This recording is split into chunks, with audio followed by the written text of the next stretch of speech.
તો hello guys, કેમ છો તમે બધા? હું છું તમારો દિવ્ય સોની। તો આજના મારા નવા બ્લોગમાં તમારું સ્વાગત છે। તો આ છે મારો ચુન્નુ।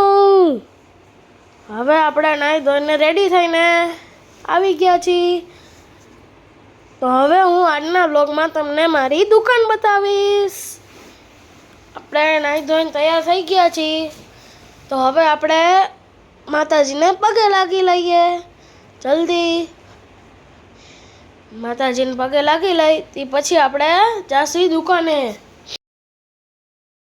जब तक सर पे तेरा हाथ दिन से उजली मेरी પગે લાગી લીધું છે। તો હવે જાય છીએ આપણી દુકાને। ઘરની બહાર નીકળી ગયા આપણે। તો હવે આપણે જાસી લિફ્ટમાં। લિફ્ટમાંથી હવે આપણે નીચે ઉતરીને ડાયરેક્ટ દુકાને। નીચે ઉતરી જા। ઉતરી ગઈ। તો હવે આપણે પહોંચી ગયા દુકાને। આજે મારે કાંઈક પાણીપુરી જેવું ખાવાનું મન છે। તો જલ્દીથી સાફ સફાઈ બધી કરી લીધી, નાની મોટી, અને ઘાયો ઘા આપણે બધું કમ્પ્લીટ કરીને પાણીપુરી ખાશી। આ લે આ હું ભૂંગળું તો એક જ છે, ભૂંગળા ગોઠવવા પડશે વધારે પડતા। તો હાલો હમણાં ગોઠવી નાખી ભૂંગળા વધારે। તો અમારા આજના આખા બ્લોગમાં તમે જોડાયેલા રહેજો, બહુ જ મજા આવશે। હાલો ભૂંગળા ગોઠવી દીધા છે। તો હા, હવે આપણે મૂકી દીધી દાળને બનવા માટે। તો દાળ બને ત્યાં લગી આપણે ખુરશીઓ બહાર કાઢી લઈ। તો હાલો હમણાં આપણે ખુરશી બહાર કાઢી લઈ બધી। છે ને મારી સ્પીડ કેવી જાજી બધી।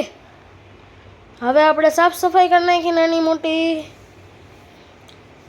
આહું આલે લે ફ્રીજ સાફ કરતો તો ત્યાં તો ડબ્બો મળ્યો મને। ડબ્બામાં જોયું તો કાજુ બદામ। તો કાજુ બદામ ખાઈએ ને અને સાફ સફાઈ કરવા માંડ્યા।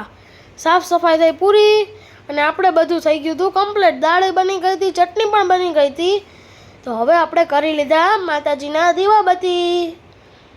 દીવાબત્તી થઈ ગયા બાદ મને લાગી હતી બહુ જ ભૂખ। તો ભૂખ લાગી હતી તો આપણે ખાધી પાણીપુરી। પાણી પી લીધું પછી આપણે ખાધી પાણીપુરી। મારા પેટમાં તો ઉંદેડા દોડે છે અત્યારે।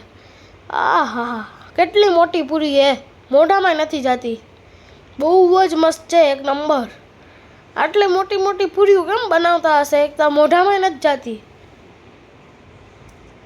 હા, હવે માન ગઈ, એક નંબર હતી હો। તો હવે આપણે પહોંચી ગયા ઘરે।